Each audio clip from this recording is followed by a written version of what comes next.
Before you is a gateway between worlds known simply as the Artifact. It grants access to dreams and the waking realm. With its power, you can observe both sides of a dreamer, their conscious and unconscious selves. Understanding the hidden symbolism of each world will provide valuable insight into their lives. Welcome to the wonderful world of Ahnayro or Ahnayro. I never really figured out how to pronounce it, so it's either or to me. This game is brought to you by Alice and Smith. I think that's the right developer's name. They have put out the game called The Black Watchman, and currently a new game they're putting out called, I think, Night Team. The Black Watchman is a game about that you're a spy that's being recruited into the organization to figure out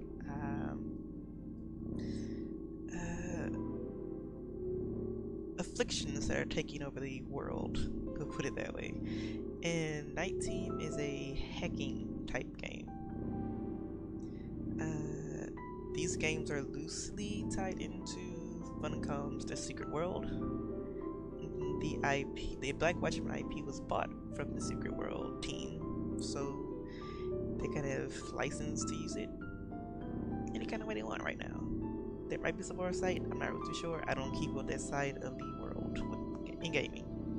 But as you can see, on our main screen of Ahnayro, we have a nifty little menu up here: back, audio, baby Chrome, settings. And we have two options, one being the start of the game, and this one being in the game. It's something special that's connecting Ahnayro to the Black Watchman and maybe 19. So we're just gonna go right into the game. Good evening. A challenge awaits you. It will unlock the gates to this world. The object before you is a token from me to you. Here on this table, it holds a precious memory.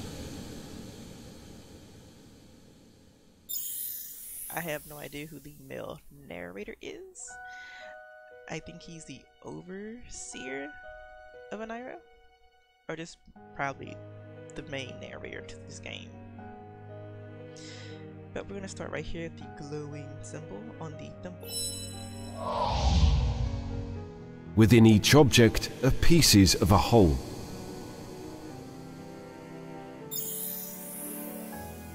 When you find the symbolism within each fragment, you will unlock the object's meaning. These fragments can be explored in any order.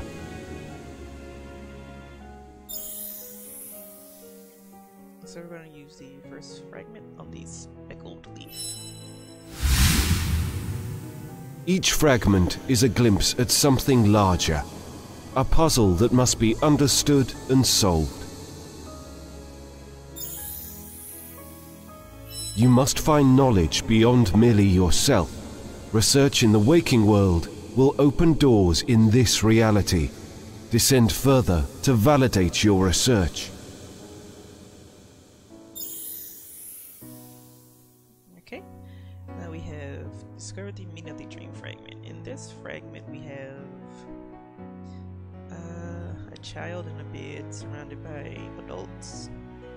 I'm going to assume the child is no longer alive because this man right here is grieving. Here we have a hospital, and I think this is a caducus, or maybe the other one. You know, the correct medical term. That starts with an A, it's some Greek word. And we have this clue. This London street, great not little, was host to the first children's hospital. So as the male voice directed us to go into the waking world, which for us would just be going outside this game. So that would be Chrome for me. And I am browsing as a guest, so I do not taint the search results. So I'm just going to put London Street Children's Hospital. First Children's Hospital.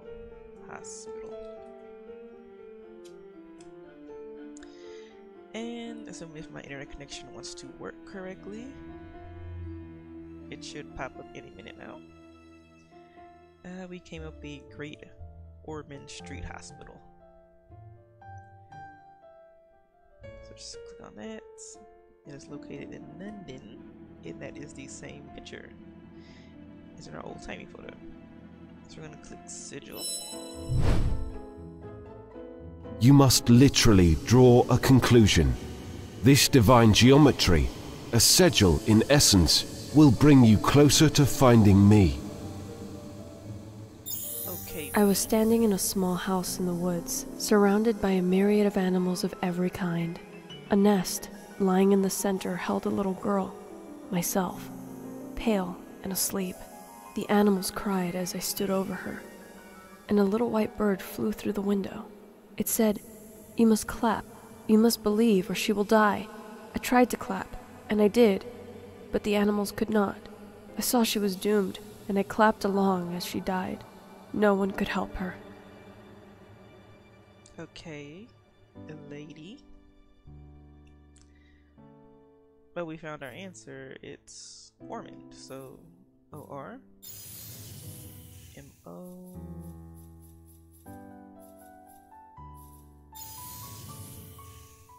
and D.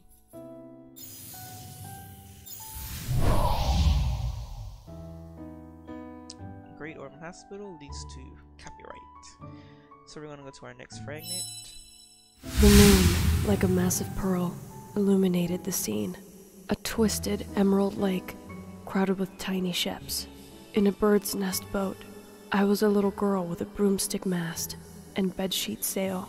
A cloud moved across the moon, and it was a flock of little white birds. They broke across the fleet of ships, and we rose from the water to fly over London's roofs. The breeze is beautiful as I went up to a starless night.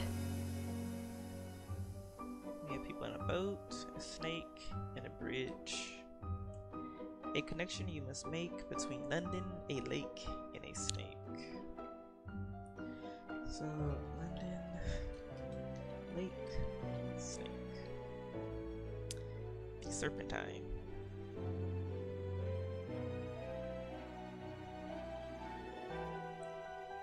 Alright, so we're going to assume Serpentine is our answer and go to Sigil. S-E R-P E-N T-I-N-E.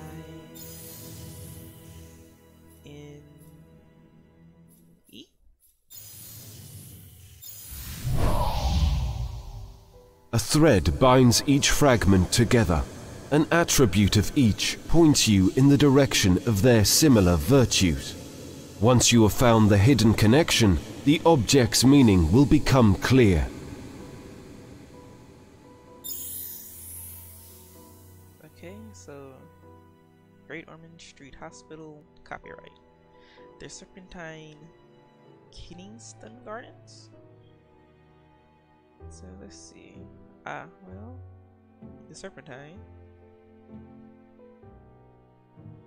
gave us, like in the second paragraph, led us to this fictional character, Peter Pan. So how is he related to Great Ormond Hospital? Let's find out. J.M. Barry or Barry? J.M. Barry. First he's Peter Pan, a character in a section about the little white bird, an adult novel where he appears as a 7-year-old baby, entitled Peter Pan and Kiddingston Gardens. Well, that's a connection. But how is the copyright related to Ormond? In April 1929, the hospital was the recipient of the playwright J.M. Barrie's copyright for Peter Pan works. Neat. So, I see Pan. There's Peter. Ter. There's P-E. Yeah, Peter Pan.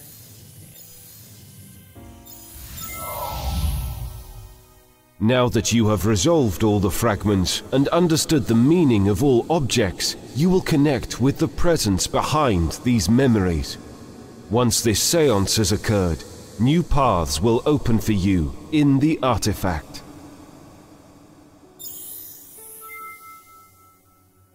And this goes back to the artifact.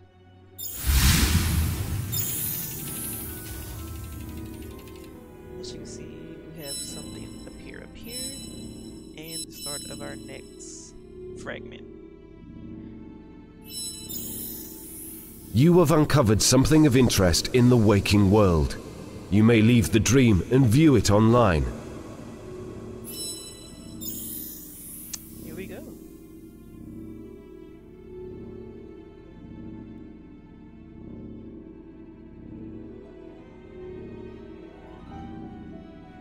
Internet connection. Why do you do this to me? Oh, well, that's loading. Which will be, I don't know, any day now, depending on my connection. We're going to start, I guess, fragment 2. Oh, look. Kin of Ata? Or Kinofara? Jocelyn's Dream Journal. My nightly visions aided by the technique recorded for further analysis. I just want to rest. Okay. Sick children. Do some crescents. I can't even remember the last time I felt this tired. It is a deep exhaustion that feels like it's settled into my very bones. I walk sometimes to try and exercise my muscles. Not far, there are many places I can go explore on my own. And even still, with supervision, there isn't much to see. But each movement feels languid, like a broken old windmill that still haphazardly turns in the wind. I think of the 6 children in the hospital, like the old Victorian novels, how weird they must have been. From long days in the bed, needing to play outside, to feel the wind on their pale and clammy skin, needing to smell the leaves, the breeze from the serpentine. I think of how sad they must have been, and how wrong I am to feel my own sadness. Will I ever get better? Can I even become healthy again? I fear the answer, and I'm afraid I don't have the hope or strength to fight against it right now.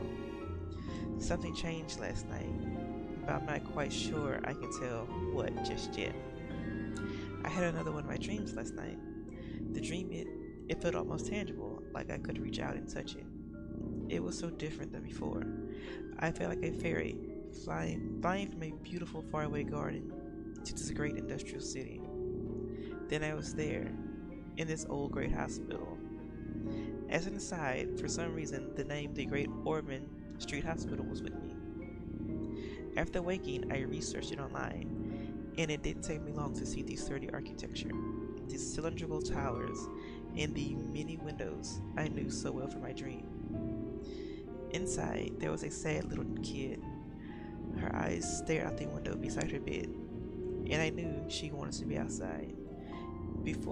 But I recognized the deep tiredness in her eyes. It's a tired I recently come to know. I watched her take a deep breath and close her eyes, and that was it. I often wondered more so lately if there was any peace in that final breath. How restful it must be knowing your tired and weary bones won't ache anymore. I was sad, but there was a presence with me. A new presence I have never felt before. It was reassuring, like I knew, with it around I would be safe. The child did not seem sad when she died, but the presence helped me. It calmed me, and helped me move away from the child and my own sadness. I felt it reach out somehow, felt it touch me, and it felt like that breath of fresh air I imagined the child was desperate for. I have to stop here. The nurse just owed me. My time is up. Somehow, I feel it's fearful for tonight. Alright, Jocelyn. You got some creepiness going on. But I'm going to assume that the female voice is Jocelyn.